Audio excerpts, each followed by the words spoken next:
Welcome back mga ka-CMS. Meron po tayong cellphone dito na mala iPhone 14 pero clone po ito mga ka-CMS. Ang issue po nito mga ka-CMS, pag i-on mo na nakasaksak, magtutuloy siya sa menu. Hindi mo naman siya isasaksak, hindi po siya magtutuloy. Hanggang dyan lang po siya sa logo. Posible po battery na naman ang sira nito mga ka-CMS. Kaya sundan nyo, huwag nyong skip ang video. Kaya check natin at para ma-update kayo sa ating mga susunod na mga video, huwag kalimutang mag-subscribe. Ayun, check muna natin. Hindi pala matouch mga ka-CMS kasi hindi ko alam yung wallpaper pala niya ito, kaya hindi ko matouch. Ayun, namatay nung tinanggal natin yung charger. Matik na mga ka-CMS,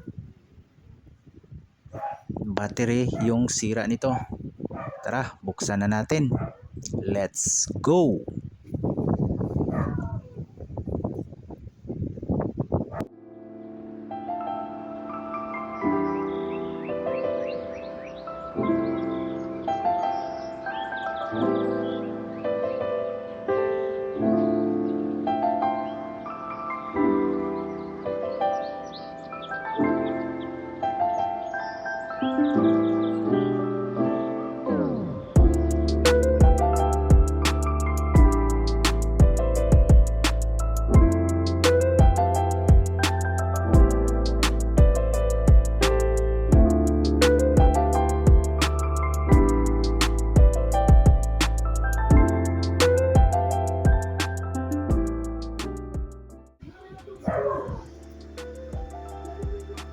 Kawig po siya ng battery ng Oppo mga ka-CMS.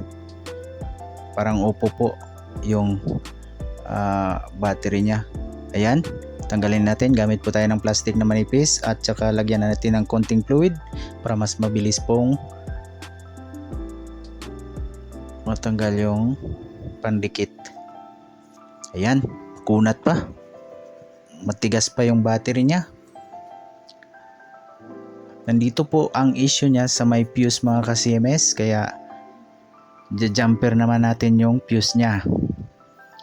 At ngayon gagamit po tayo ng jumper wire. Hindi tulad ng dating video natin, nag-jumper tayo gamit ang LED. Ngayon jumper wire naman mga ka-CMS. Kasi pag mag-jumper tayo gamit yung LED mga ka-CMS, minsan matagalan tayong magdugtong kasi hindi madali yung i-connect yung LED sa magkabila. Kaya ngayon jumper wire ang gamit natin para mabilis tayong mag-jumper. Okay, sundan nyo lang mga ka-CMS. Ayan, zoom natin. Yan po ang fuse. Magkaiba po ang mga fuse ng battery mga ka-CMS. Huwag po tayong malito at huwag nating madaliin mga ka-CMS. Baka matanggal natin yung baka iba yung matanggal natin instead na yung fuse.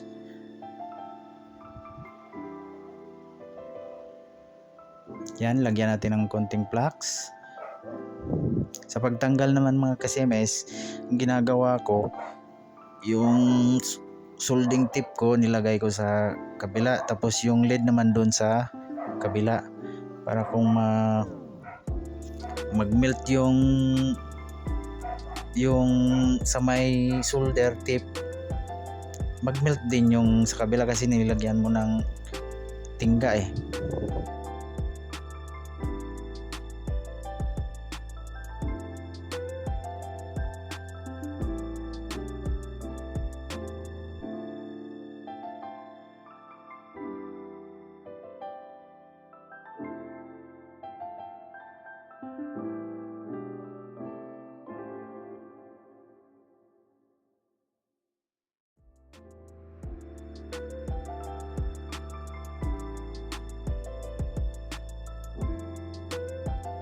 Ayun, natanggal na natin mga ka-CMS. Ayun, jumper na natin. Lagyan muna natin ng tapalan muna natin ng solder lead.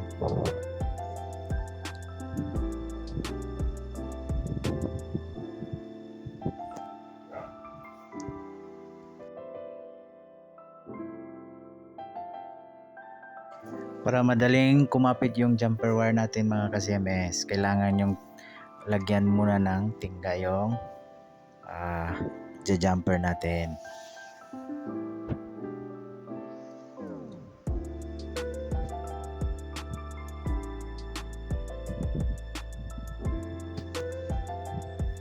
Yan mga ka-CMS, kuha po tayo ng jumper wire.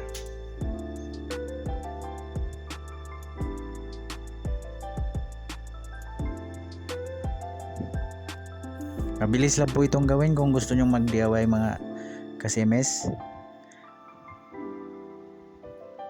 Bili lang kayo ng soldering iron tsaka jumper wire.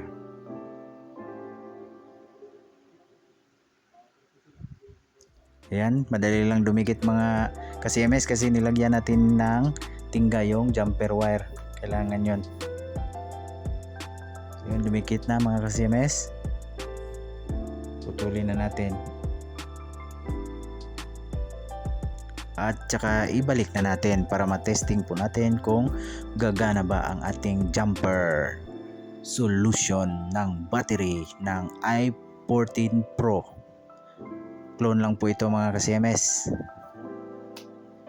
Parang iPhone po yung likod niya, pero clone lang po.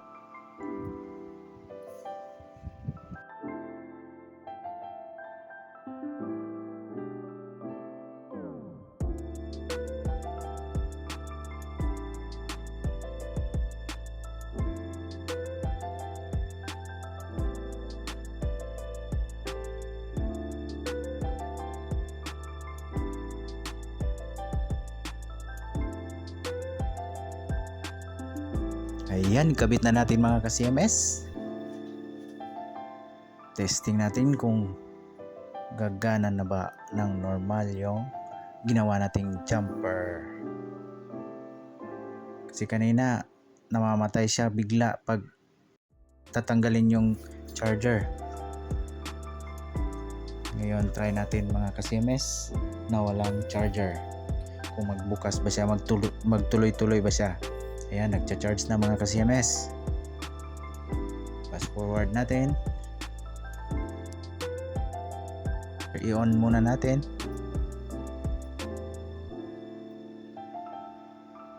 Ayan, tanggalin natin ang charger.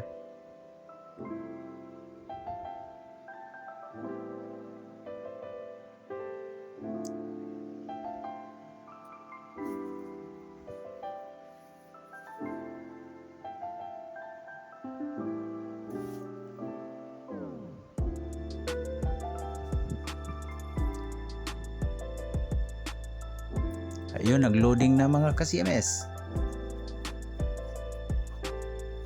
Success po ang ating paggawa. Ayan, lumabas na.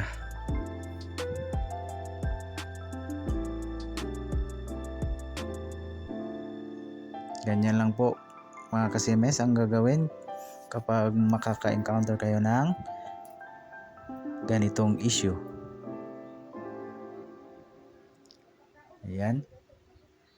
Maraming salamat po at hanggang sa muli. Don't forget to subscribe.